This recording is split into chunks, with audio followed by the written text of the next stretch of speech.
Hello everyone, অর্পণনাথ ব্লগসের আরও একটা নতুন ভিডিওতে তোমাদের সবাইকে স্বাগত। চলো তাহলে শুরু করা যাক আমার জীবনের আরও এক নতুন অভিজ্ঞতার কথা।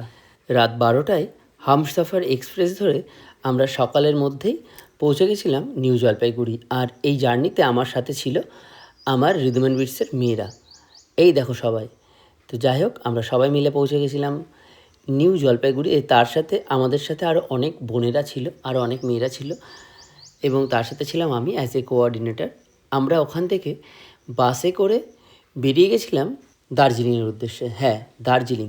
আমরা আজ যাচ্ছি দার্জিলিং। যাওয়ার পথে দুপুর হয়ে যাওয়াতে আমরা একটা সুন্দর হোটেলে লাঞ্চ সেরে নিয়েছিলাম। দেখো আমি কি বলছিলাম ওদের সাথে মজা করে। বরফের জল দিয়ে রান্না করা ডাল, ওর জন্য একটু কালো। যাই হোক, লাঞ্চ শেষে আমরা আবার বেরিয়ে গেছিলাম দার্জিলিংয়ের উদ্দেশ্যে, এবং আস্তে আস্তে আমাদের কিন্তু ঠান্ডা লাগতে শুরু করে দিয়েছিল। এই দার্জিলিংয়ের সুন্দর পাহাড়ি রাস্তা, পাহাড়ের সৌন্দর্য সব উপভোগ করতে করতে আমরা এগিয়ে চলেছিলাম দার্জিলিংয়ের উদ্দেশ্যে।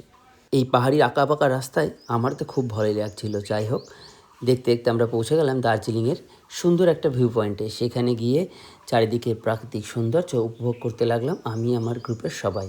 দেখো চারিদিকে কী সুন্দর বিস্তৃত পাহাড়, এবং তার সাথেই আমরা উপভোগ করলাম দার্জিলিংয়ের বিখ্যাত খাবার। দার্জিলিং যাবো আর মোমো খাবো না, এটা তো হতেই পারে না।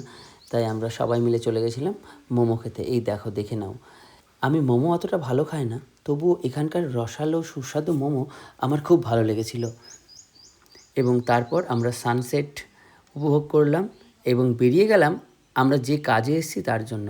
ও, তোমাদের তো বলাই হয়নি, আমরা এসেছিলাম সেই বগুড়া থেকে সুদূর দার্জিলিং একটা শ্যুট করতে, একটা ফিচার ফিল্মের, এবং হিন্দি ফিচার ফিল্মের শ্যুট।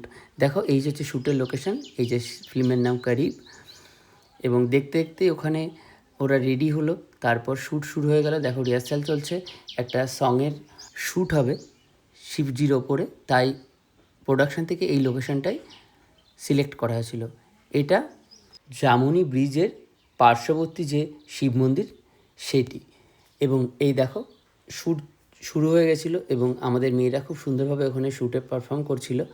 এবং দেখতে দেখতে শ্যুট শেষ হলো এবং তখন হয়ে গেছে সকাল। চলো তোমাদের প্রাকৃতিক সৌন্দর্যটা দেখিয়ে নিই। এই হচ্ছে জামুনি ব্রিজ এবং চারিদিকের এই ঝর্ণা নদী। ও, তোমাদের এটাও বলে রাখি, এই সেই নদী এবং এই সেই লোকেশন যেখানে আমাদের বার্ফি মুভির শ্যুট হয়েছিল। বার্ফি মুভির সেই ঝর্ণার জল ছেটানোর সেই বিখ্যাত সিন কিন্তু এখানেই আমার পেছনে এই জায়গাটাতেই শ্যুট হয়েছিল। এবং এরপর শ্যুট শেষে আমরা কিছুক্ষণ ওই গেস্ট হাউসে রেস্ট করে সেখান থেকে বেরিয়ে গেছিলাম শিলিগুড়ির উদ্দেশ্যে। এবং শিলিগুড়ি থেকে বাস ধরে আমরা চা বাগানের সৌন্দর্য উপভোগ করতে করতে আমরা সারা রাত কাটিয়ে ফেলেছিলাম, এবং সকালে ভোর ভোর এসে পৌঁছে গেছিলাম কৃষ্ণনগর। তখন সকাল 5টা। কোনো বাস না থাকায় আমরা টোটো রিজার্ভ করে বাড়ি ফিরেছিলাম। অনেকটা নতুন অভিজ্ঞতা সঞ্চয় করে আমরা বাড়ি ফিরি। তোমরাও সাথে থেকো। টাটা।